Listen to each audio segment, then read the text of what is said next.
ma jaaxal parrainage bi ñuy waxtaane chaque jour di def bëccëg man sama bopp dafa ubbi quoi xaw ma kañ laay jox sama carte d'identité kan laay parrainer. ah loolu bàyyi jarul nga di sa bopp politicien ñoom ñëpp a yem dañuy ñëw promettre lay affaire yoo xam ne duñ ko tenir mais jarul parrainer mën nañ am ku tane. non mooy loolu ñoom ñëpp ñoo yem bàyyi. mooy loolu ñoom ñëpp a yem man day gaañ xaaf laa bëggoon voter mais gis nga affaire yi ni mu demee mooy loolu quoi. non mag yi ne pas sérieux. booy comprendre leen de. bu ndox tuuroo an baaxalees. waaw nga voté parce que loolu say droit la bokk. Sénégal fii kenn du la fi doy kan ngay sànni sa carte ñoom ñëpp yem politiciens yi moom mooy loolu. ñii fas yéene wu ma ko voté parce que sa baat faaw nga dugal ko si réew mi. dañ tax xamal naa leen ko de. pare. waaw waroon naa mane. mane naa. waaw. xam nga jigéen ñi loolu lay wan yéen boolewul leen ci dara. nii de parrainage lañ ko def ba defut parrainage de. mën nañ ko def parrainage yàqu ko de.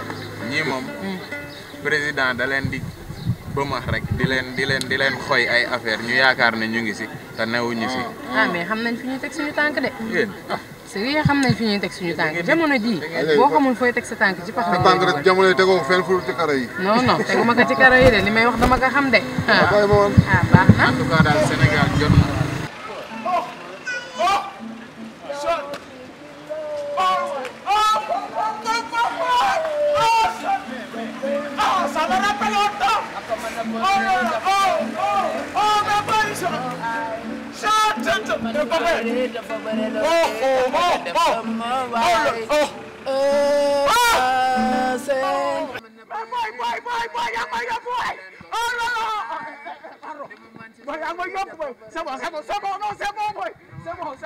C'est bon, yaa ngi may yóbbu quoi. Vraiment merci. Mais je suis content. waaw mais dama ko fi ay temps yu grand. voilà. waa ji bi nga jógee Manta des. waaw mais gis nga sañse bu bees. fii xam nga pas. vous savez Wally Seck maa koy sañseel. mode yi muy génnee maa ko jox. wàllum sac bi muy créé yooyu noonu bëf bi fi am. c'était moi. waaw doo jël ndox naa merci beaucoup.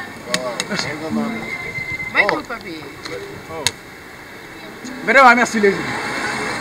Vraiment. Oh, merci vraiment vous êtes gentil. mais na ngeen def. yéen a ngi si jàmm. waaw mais xam naa damay taxaw dama xaw a yàq. mais li ngeen def nii c'est content naa ci. c'est ça la jeunesse.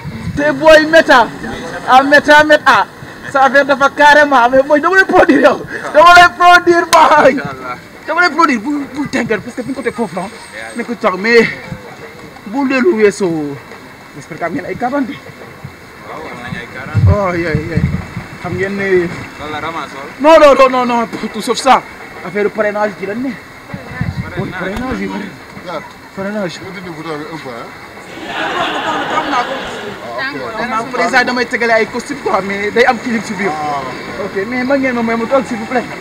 voilà so vous savez affaire de parrainage yi bon xam ngeen ne ci leen toll.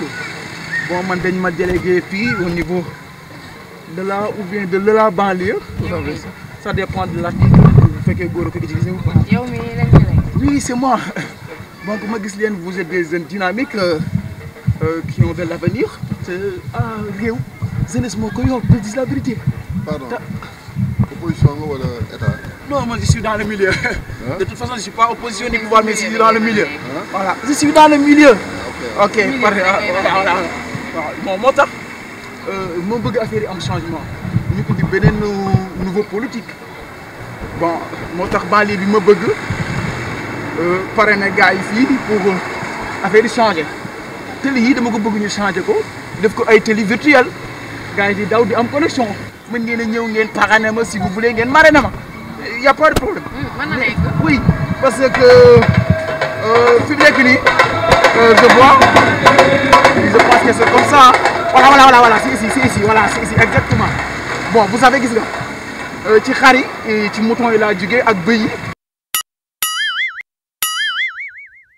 Les chèvres ci dem laa jógee parc Hann avec les seigles et les lions. ci ñoom jox na ma seen carte d'identité ba ma pare la leen. ministère de l'élevage ngay liggéey wala da nga ñëw pour parrainer. mais parrainage laa leen wax. parrainage lan. pour ngeen signer ma ñu am ay kii waaw bu bëggee voir démb laa jógee parc an avec les animaux. ñoom nga amoon rencontre. da ngay parrainé ay animaux. si les animaux je les parraine. Hein? oui animaux yeeg yëpp ñu ngi si. mais su waaj. oui. yow bi ngay parrainé bëy yi. parrainé nga sa bopp. waaw effectivement. da ngeen nduroo da ngeen waaw waaye merci quand même merci pour les accomplissements. man naay dem waaye ah. mais merci ah.